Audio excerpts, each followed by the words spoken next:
일본은 해외 것을 들여와서 일본의 맛으로 재해석하는 것을 참 잘합니다. 그 중에 대표적인 분야가 바로 패션입니다. 요즘은 아이러니하게도 일본에서 만들어지는 아메리칸 스타일의 패션 브랜드들이 미국으로 수출됩니다. 그리고 많은 전문가들은 이제 최고의 진짜 청바지는 일본에서 생산된다는 것을 인정합니다. 어떻게 이런 현상이 일어나게 된 걸까요? 안녕하세요. 서재토입니다. 오늘 소개해드릴 책은 바로 아메토라입니다. 몇십 년 전 미국에서 수입된 일본인들의 패션 스타일은 이제 일본 자신만의 장르로 자리 잡았습니다. 저자는 이를 아메리칸 트래디셔널을 줄인 아메토라로 부릅니다. 그럼 언제부터 일본에서는 아메리칸 스타일이 인기를 끌기 시작했을까요? 제2차 세계대전에서 패배한 일본은 폐허가 됐습니다. 미군 때문에 벌어진 일이었지만 아이러니하게도 일본인들은 일본에 주둔하고 있던 미군의 부유함을 보면서 미국을 동경하게 됐습니다. 그리고 시간이 흘러 1950년에 한국 전쟁이 발발하면서 한반도와 가까웠던 일본은 미군의 물자를 생산하는 중요한 기반이 됐습니다. 이 덕분에 일본 경제가 회복되었고 현금이 넘쳐나기 시작해 고급 제품 시장도 다시 살아나기 시작했습니다. 경제 부흥기가 도래해 중산층들도 옷을 살 수 있는 시대가 오자 어릴 적부터 서양 스타일의 패션에 심취해 있던 이시즈 겐스케는 벤 재킷이라는 브랜드를 만들어 서구 스타일의 남성 기성복을 판매했습니다. 그리고 1959년 이시즈는 영감을 얻기 위해 미국으로 여행을 떠났습니다. 그는 뉴욕에서 일본 젊은이들이 따라하도록 만들고 싶은 스타일을 찾아냈습니다. 그것은 바로 대중적인 아메리칸 스타일인 아이비리그 스타일이었습니다. 아이비리그 대학생들은 젊은이가 기성복을 입고도 어떻게 하면 멋질 수 있는지 보여줬습니다. 코튼과 울 소재의 아이비 스타일 옷들은 오래가고 기능적이었기 때문에 용돈이 많지 않은 일본의 학생들에게도 제격이었습니다. 하지만 이 시즌은 이미 50에 가까운 나이였기 때문에 일본 젊은이들의 지갑을 열기 위해서는 아이비를 잘 아는 젊은 직원들이 필요했습니다. 다행히 일본에는 아이비 스타일의 전문가인 구로스 도시유키가 있었습니다. 대학생이었던 구로스는 잡지를 통해 미국의 아이비 패션을 접한 뒤 푹 빠졌습니다. 일본에서는 미국의 아이비 스타일의 옷을 살 수 없었기 때문에 그는 잡지를 통해 아이비 스타일에 대해 공부하고 일본의 재단사를 찾아가 비슷하게 만들어 달라고 했습니다. 하지만 일본의 재단사들은 아이비 스타일에 대해 아는 것이 전혀 없었기 때문에 그들이 만들어준 결과물은 형편없었습니다.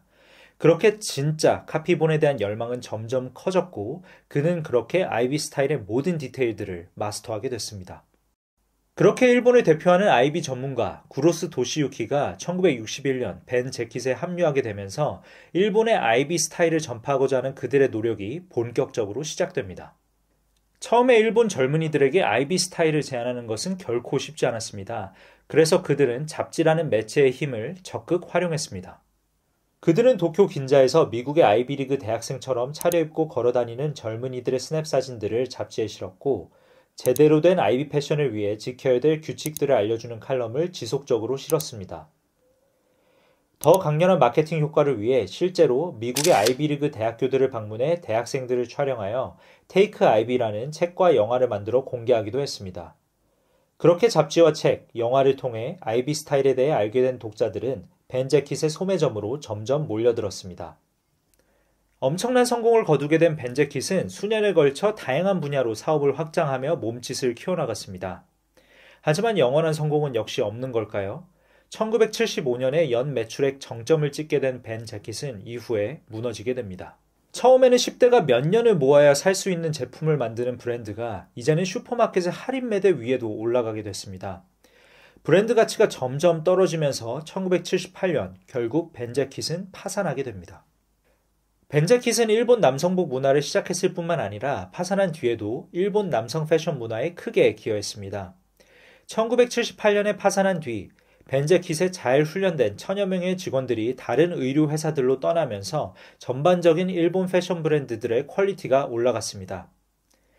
벤 재킷 패밀리 중에서 가장 성공한 케이스는 역시 유니클로입니다. 오늘은 벤 재킷의 등장에 대해서만 집중적으로 소개해드렸지만 이 책에는 이 외에도 일본 근현대사 패션사에서 중요한 사건들과 이야기들이 많이 담겨 있습니다.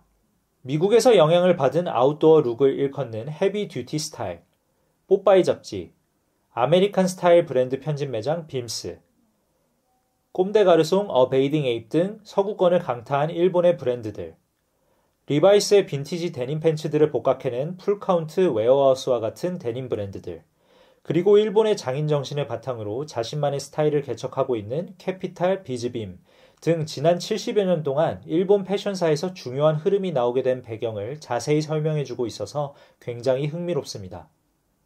책 속에는 이런 표현이 있습니다. 아이비는 돈가스와 매우 비슷해요. 원래 독일의 음식이지만 이제는 일본 요리 중 하나가 됐죠. 당신이 이걸 젓가락으로 밥과 된장국과 함께 먹습니다. 제 생각에 아이비도 돈가스처럼 변하고 있습니다.